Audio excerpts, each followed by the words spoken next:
Take. Oh, hi there. I'm going to answer a question today that many people ask me on a regular basis, so I thought I'd take a time out to help you out. My whole purpose here is to help you take better care of yourself at home. I'm Dr. Brendan Gibb with Springbok Wellness and Rehab, and today we're going to be talking about something kind of simple, but it makes a big difference to you. So, let's imagine that you're on your way to your favorite basketball game. You got prime seats, you and a loved one are there, you're having a really good time, you're right in the middle of this amazing play and your idol, your favorite basketball player, gets completely taken out. I mean, he's on the ground groaning, it's not fake news, it's completely awesome. The crowd was incredibly excited, but he's really hurt. So on comes the stretcher and all the paramedics and they're fussing over him. Let me ask you this, if you're watching carefully, do they run on with an extension cord and heating pads, or do they run on with ice packs? Well, the answer to that is ice packs. The question people keep posing to me over the years is this: Dr. Gibb, should I use ice or should I use heat? And invariably, most of them, interestingly enough, want to use heat when they get hurt. So if you twist a knee or a back or an elbow or anything that's hurting that bad after a fall or a strain or a sprain, don't put heat on it. If you put heat on it, you're going to make it worse. So let me explain a little bit. Heat relaxes the muscles, but it has a tendency to increase the inflammation.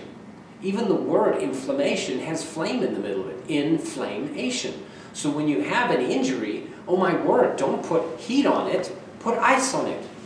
Now, ice has a way of contracting the muscles and tissues and reducing the inflammation, which really helps out. Maybe it doesn't feel as comfortable, but it's going to help reduce that inflammation, which is one of the reasons why the body is tightening up the muscles to guard itself from further injury. Now, some things about ice. Ice is not to be used directly on the skin, because if you have sensitive skin or if it's on there for too long, for example, you could hurt yourself with frostbite. I'm particularly mentioning some of those cases where some folks have these machines where there is continuous cold water flowing through the area. If those folks take a nap or fall asleep on that machine, it could really hurt them. I like the gel packs. These gel packs over here, they give a complete uniform coldness to the area. If you use frozen peas or some other vegetable, you only get little points on your body where it's frozen. The skin is adequately calmed down, but in the areas between, the inflammation is not being addressed. So gel packs are good. And you can throw these in the freezer, and you can purchase them pretty much anywhere. I'm not necessarily selling this particular kind of ice pack, but gel pack is what you want. Sometimes you can get gel packs that you can heat and freeze. So when you heat them, just read the instructions on there. Always be careful that when you are heating them, you're using common sense so you don't hurt yourself. Now, ice. How long should we use the ice for? Always be conservative, but a good rule of thumb is about 5 to 10 minutes to start. If it's particularly bad, I personally recommend 15 to 20 minutes and then take a break for about 10 to 15 and then do it again, especially on the first day. Sometimes folks will go ahead and use a cream. I happen to use Sombra in my office simply because I like it. It's a good response, but some folks use Tiger Balm and they use BioFreeze and they have all kinds of different creams. The cream is an analgesic cream. It should be able to help with that. If it's not working, you really should seek medical attention. What I'm talking about as far as using ice is it's going to help you in that first day or so. Now, we can't really go into injuries in this kind of movie. We don't have enough time. But as far as the moist heat and the ice is concerned, always use ice. Unless, of course, you've just crawled out of a frozen lake and then that would be dumb. Don't use ice then.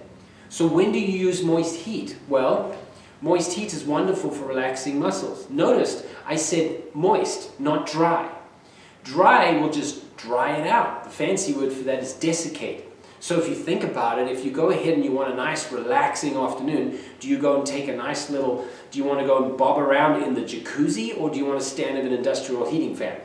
You want those tissues to be moistened. Moist heat goes deeper and it's way more therapeutic. So never use dry heat. There actually have moist heating pads out there.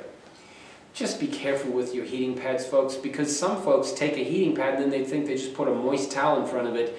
You could shock yourself, depending on what it is. So please use your common sense and don't hurt yourself.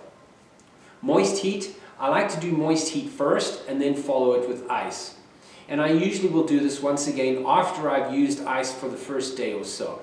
I would suggest when you hurt yourself, you get attention fairly quickly. If you've got a lot of swelling in the area, or if it's blue and black, get someone to look at it. Either your chiropractor or your friendly medical doc down the street, but get someone to look at it and make sure you haven't got something that's more serious, like a fracture or something else. So, moist heat and ice, they're your friends if used with wisdom and skill. Take care of yourself. I'll talk to you next time.